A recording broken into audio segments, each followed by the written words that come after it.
So this is an old saying, and juvenile was from the ancient Greeks. That was like, what, 4,000 years ago?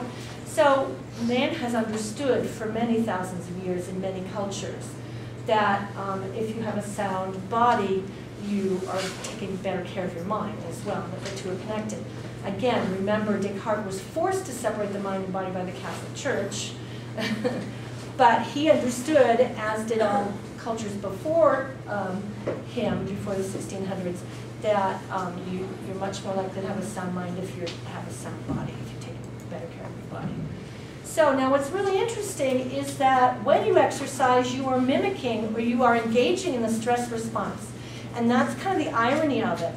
But so you get the heart rate up, the blood pressure. These are all the things that as your body gets ready to run or fight, that are part of the fight or flight response that are triggered by the adrenaline, which you do release when you exercise. But unlike the stress response in a non-exercise setting, it's the rebound from exercise that really gives you the value. It gives you that drop back down. Chalk. Oh, thanks. Right. That drop back down that the parasympathetic response gives you back to homeostasis that you really need, and that's the wonderful benefit. And maybe you've heard about the runner's high and the afterglow, the exercise afterglow, right? That's because the parasympathetic response brings you back down to homeostasis, and then you get what are called endogenous opioids, right, that are released, and they are basically your body's painkillers. Who needs drugs?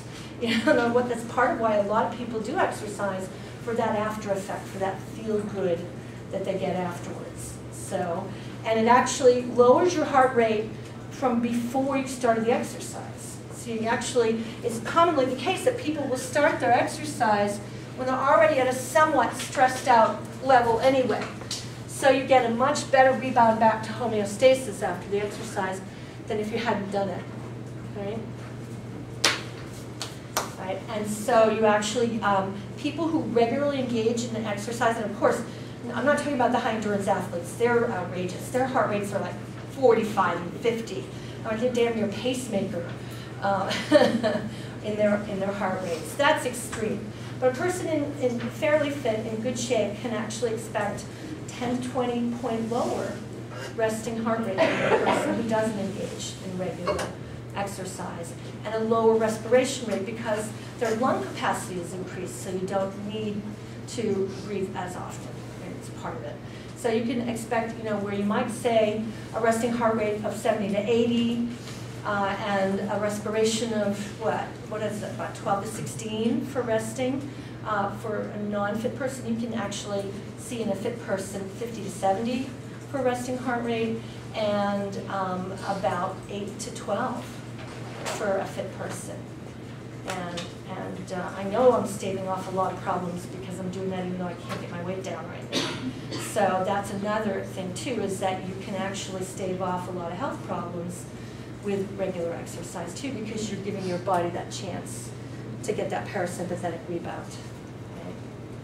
So, right.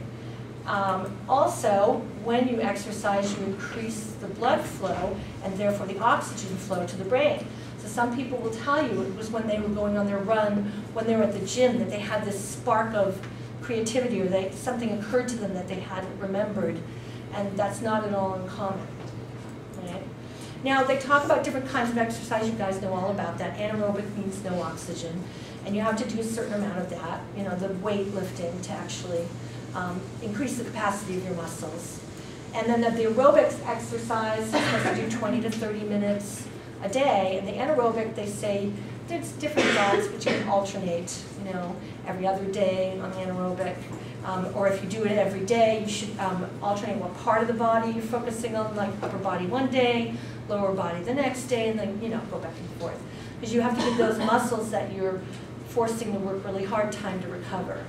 So, at least that's the current thinking. And you'll notice that the thinking changes all the time, both in exercise and nutrition. So this is the current thinking as of this volume, this edition coming out last spring, I think, or last fall. So, And what's really interesting is you'd think something, you know, like swimming would get you a lot of calories burned, but it's actually the bicycling and the racquetball, so the running and stopping, that kind of interval exercise. And that is the current thinking right now, is that instead of doing a steady 20 to 30 minutes at the same level, you should actually do 3 to 5 minutes, let it go down, not to resting, but to a lower heart rate, then bring it back up again. They call that interval training. And their current thinking right now is that that's actually more optimal. It gives you better exercise, more calories burned. That's the current thinking. So, and that may be part of the inline skating thing too, because you're doing some ups and then some downs, and the same thing with cycling, you're doing some ups and some downs. So, okay. And since we are pretty clear on this, I'm not going to spend too much time, but there's a lot of long-term effects of regular exercise that are why you get the lowered stress response and why you get the improved immune function, right? And it has to do with a number of long-term sequelae, including the immediate, you know, rebound effect, which we just talked about. But there's the long-term effects too: improved muscle tone, better oxygenation, decreased cholesterol, better bone intensity. They actually now, for women especially, are emphasizing that you need to do some kind of impact, even if it's low impact, you know, 3 to 5 times a week. Walking even counts, because it keeps the bone density from decreasing as you get older. And they're now been able to follow enough people long enough to find that remember I showed you guys that the chromosome, the telomere that wears down with stress and with each replication, that you can slow that down with exercise, and that actually people who regularly exercise age more slowly and have, yeah. So it's not just for stress effects, it's also for better aging too, which is really interesting. Certainly another motivation for me. Okay.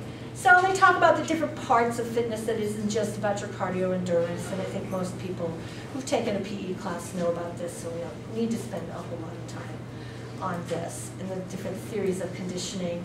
Frequency, intensity, and duration are kind of the important aspects of getting yourself fit or taking better care of yourself. So you know, how many days per week, how hard you work, you have to get your heart rate up above a certain threshold for a certain minimum amount of time, and then how long. Right now they're saying you need to get your heart rate up good 20 to 30 points from your resting for a good 20 to 30 minutes. That's the current thinking for each time you exercise, which they say should be daily, but you should vary what kind of exercise it is, so that you shouldn't do the same aerobics class every single day.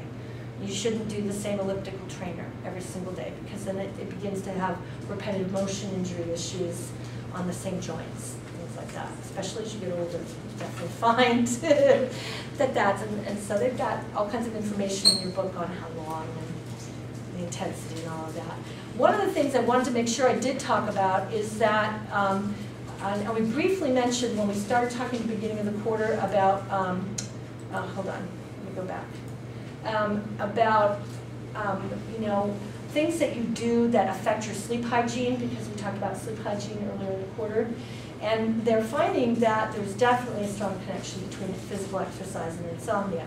There is not, however, a definitive answer to when you should do it, because there seems to be enough individual difference in people's circadian rhythms and their eating patterns and everything else that it isn't always, you know, optimal for you to exercise right before you go to bed. It works for some people, it doesn't work for others. So you're going to have to figure out your individual differences and your lifestyle and all of those other things and how they're going to affect it. But there's clear evidence that, that regular exercise reduces the incidence of insomnia.